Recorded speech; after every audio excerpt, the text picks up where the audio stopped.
নমস্কার সবাইকে। আমার নাম সঙ্গীতা বোস। আমি নমস্কার, আমি অর্ণব বোস। আমি বেলঘড়িয়ার বাসিন্দা। এখানে আমি আর আমার হাজবেন্ড আজকে আমার এই ছোট্ট শিশু কন্যাকে নিয়ে এখানে বসেছি। দেখুন ভালোভাবে, ও একটা বিরল রোগে আক্রান্ত যার নাম স্পাইনাল মাসকুলার অ্যাট্রফি টাইপ 1।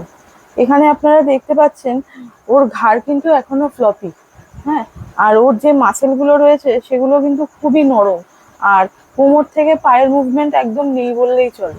রোগটা অত্যন্ত বিরল একটি রোগ, যে রোগটিতে আমার শিশুকন্যা ওর যে স্পাইনাল কর্ড থেকে যে নার্ভাস সিস্টেমটা বেরিয়েছে, মানে নার্ভগুলো বেরিয়েছে, সেগুলো ড্যামেজড, যার ফলে ব্রেনের সিগন্যালগুলো ঠিকমতো পৌঁছাচ্ছে না ওর অঙ্গ প্রত্যঙ্গে, যার ফলে মাসেলগুলো কাজ করছে না আর মাসেলগুলো নষ্ট হচ্ছে।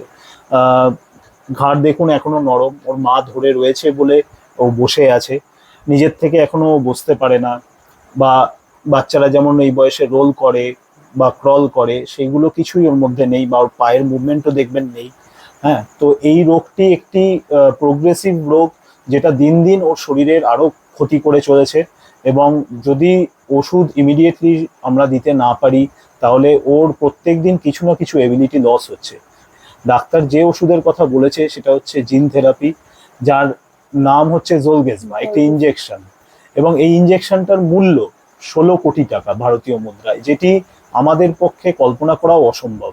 তো আমরা অত্যন্ত অপারগ অবস্থার মধ্যে আছি, যে আমাদের শিশুকন্যাটিকে আমরা দেখছি প্রত্যেক দিন সে খারাপ হচ্ছে তার কন্ডিশন, কিন্তু আমরা তার চিকিৎসা শুরু করতে পারছি না।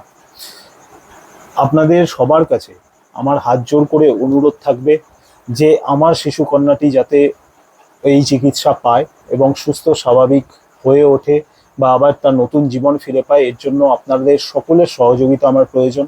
আপনারা সবাই মিলে হাতে হাত ধরে এসে আপনাদের অভিষিক্তার পাশে দাঁড়ালেই ও কিন্তু এই লড়াইটা জয় করতে পারবে। যেহেতু অ্যাসফিক্সিয়েশনের একটা প্রবলেম থাকে এই বাচ্চাদের, খাওয়ার পরে একদিন প্রচন্ড বমি করেছিল, মানে সে নাক মুখ দিয়ে বমি করেছিল।